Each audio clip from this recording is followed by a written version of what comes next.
Hello ravers, and welcome to the Electric DM10, a mini-series for the DJs and producers that have carried their names into the journey of sound for at least a decade and more. During the time of this recording and posting, the project being covered is still in the professional EDM scene, creating bangers, touring/performing, or both. As the world of electronic music has countless DJs and producers, many qualify for the 10-plus year streak series. Being in the EDM industry for this amount of time is no easy task, let alone in the professional environment. With that said, this series of videos will briefly cover the project, the member or members, and tours/travels. Most importantly, the music that got these projects the impactful recognition for the listeners and the fans of the thousands, millions, and in some cases, billions. For a project to qualify in this series, the following must be met.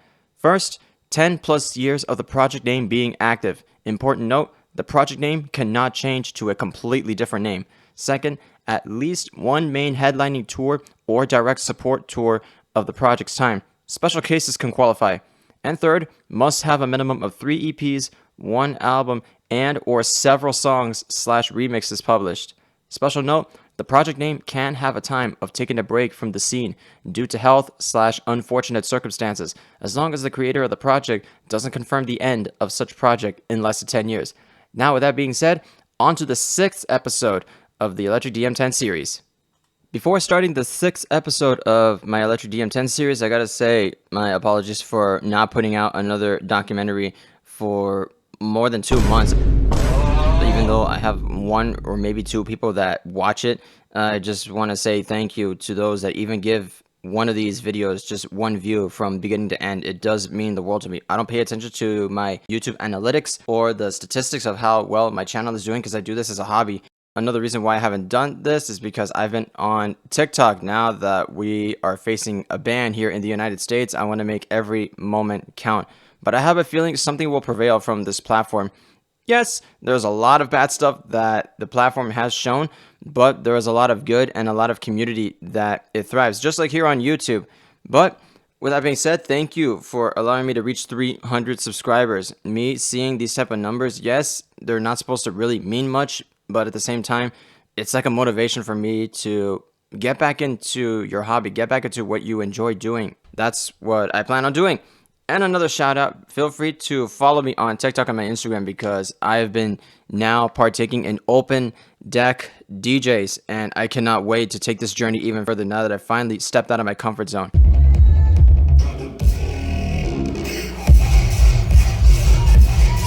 Everyone that I mentioned here in the Electric DM10 has inspired me to perform not only for online but now in front of people.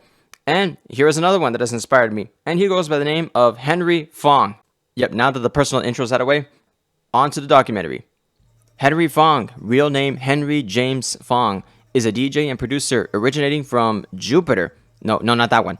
Jupiter, Florida, but mainly resides in LA. He specializes in a whole mess of categories, including house music, mainly electro house, the beat that will get you pumping and grooving, and progressive house, Moombathon, trap, some dance hall, and more. Seriously, he is one of the many DJs and producers that's underrated in the EDM scene and is a must-go-to wherever he shows up in your city. If you haven't seen him, go give him a chance. I'm going to just end up repeating that phrase. But now, let's dive into how Henry Fong has made his name from the start up until now. At the young age of 14, Henry wanted to battle scratch DJ, and with this dream in mind, he got his first set of turntables. As the years went by, due to the environment of no one being into that type of music where he originally was in Jupiter, Florida, he stopped pursuing this passion for quite some time.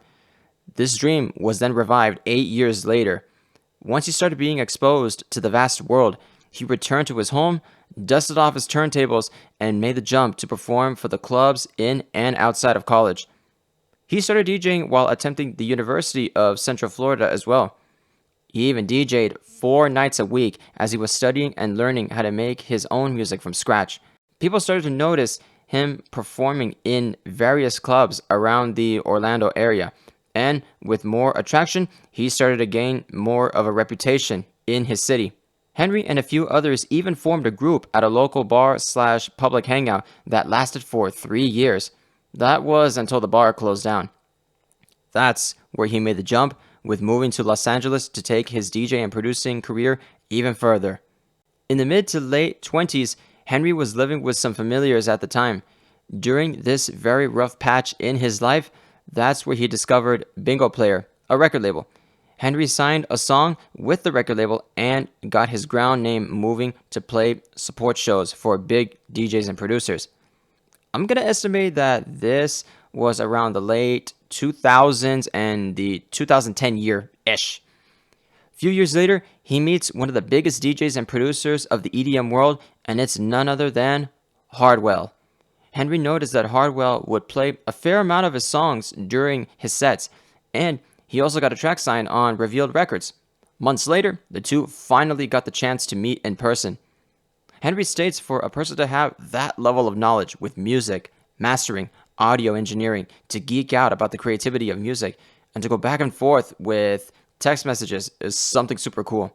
Lastly, jumping into 2017 was when the two collaborated with a unique dancehall song called Badam. Actually, one of my personal favorites too. With Henry's rise to being well recognized after his hardships from moving to LA, he faced another wall in his journey with the music. Henry attempted to open up a record label and a radio show that lasted for some time. He unfortunately had to go on a hiatus with his own label, Banzai Records.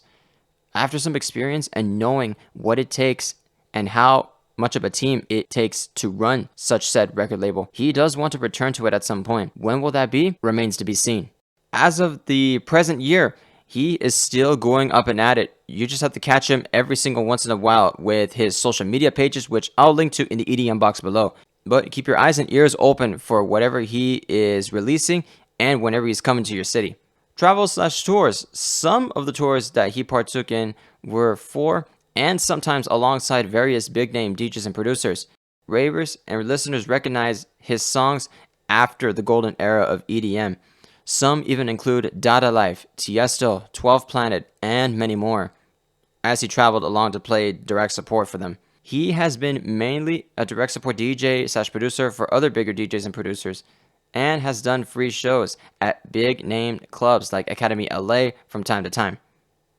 Now, with this part of the documentary done, let's dive into some of the music that he has done. But first, with his music profiles.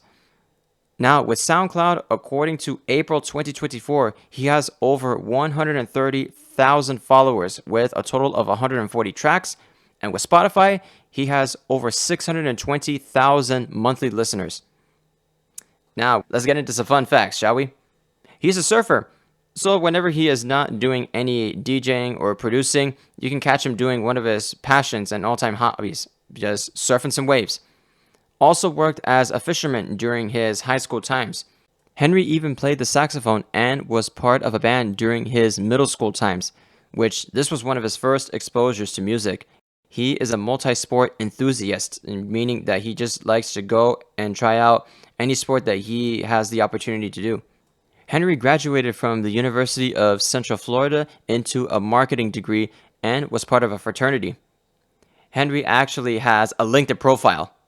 No joke, you can literally look it up. Just look up Henry Fong and I'm pretty sure that you will find his LinkedIn profile. He has everything that you can see if you're interested in wanting to have him DJ for a certain place or activity. I would say just talk to him. He also posted videos on his personal YouTube channel years ago. I'm talking about like 8, 9 plus years ago. By the way, his YouTube channel and other social medias will be in the EDM box below, and that's the second time I mentioned it. Jumping into the travels for a brief moment, he has performed at Ultra Music Festival, Songkran, Remembrance Festival, S2O Festival, which is a water festival, EDC Orlando Music Festival, and more. Speaking of EDC, one of his iconic sets that he has ever done in his career was from EDC Orlando 2014 and 2018 that is available on SoundCloud. Also from EDC Las Vegas and Hard Summer sets are available for free to even download. Just make sure that if you click on the link and see if they're still active. Onward to the collaborations, which he has collaborated quite a bit with his musical journey. Some of the producers that he has worked with include the following: Needy, Axel Boy, Fetish, Psycho Boys Club, Knock 2, Just Jer, which is one of his personal friends, and many more. In my opinion, Henry Fong has personal bragging rights that he can say working with Deoro and Hardwell, some of the big names in the EDM world as of now. Henry has released his tunes in various record labels, including the following: Dim Mak, Revealed Records, Bingo Players, even Ausla, which that surprised me as I was doing a last-minute editing with my notes, Barong Family, Group Chat, and many more. Alrighty, here we go with the discography. We're going to cut this down to a little bit simpler terms for this one. So let's mention with the singles. Of course, he has many singles, including PBJ, Down Like That, etc. Now, an interesting fact that I was looking up, he has only one EP as of the late, which is The Fong Island.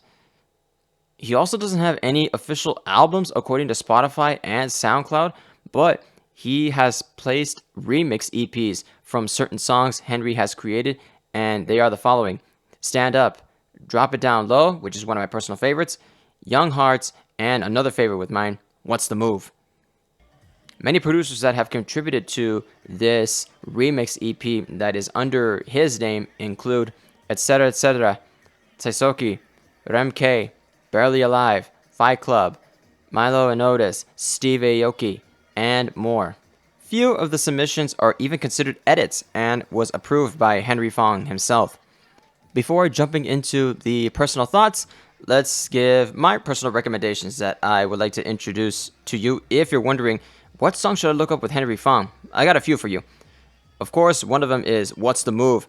One of my personal favorites, Rave Tool. Let's go with Bad Bitches and many more. You'll just have to look them up with SoundCloud and Spotify. But I would also like to throw in a couple of remix recommendations, which will be Drop It Down Low, etc. remix, Miracle, Henry Fong's remix, Rumble, Henry Fong's remix, and this one just came into mind. This Is What You Came For remix by Henry Fong. That was one of my personal favorites. Even Hardwell played this remix in his Ultra Europe 2016 set. Now let's wrap this video up with some personal thoughts. After seeing him twice, and I'm going to show some of the footage that I've recorded, I always insist that anyone looking to diversify and expand their music category, along with you needing to groove it to the night, Henry Fong is your go-to. In fact, this list of going from year to year by his works is what made me create this video for him. He's showing the works that he's done from the early 2010s up into right now. If Henry sees this video, I gotta say a big thanks in advance for making the tickets free for those that RSVP'd into your events here in Los Angeles. An all-around fun time if you are at the left or the right or the front or the back of the crowd in Henry Fong's sets. Yeah, I did something right there. For a well-known DJ, remixer, and producer, Henry Fong brings the heat to the dance floor on multiple categories and flavors for the EDM scene. One thing is for sure, he still has a lot of songs in the works waiting to be served for the crowd, with only one thing in mind, and that is to get down to the sounds of Master Henry Fong. Well, that's going to be it for this video. Thank you all so much, Rapers, for seeing this one from beginning to end. Shoutouts to Henry Fong for your time and your work that you've placed into the EDM world.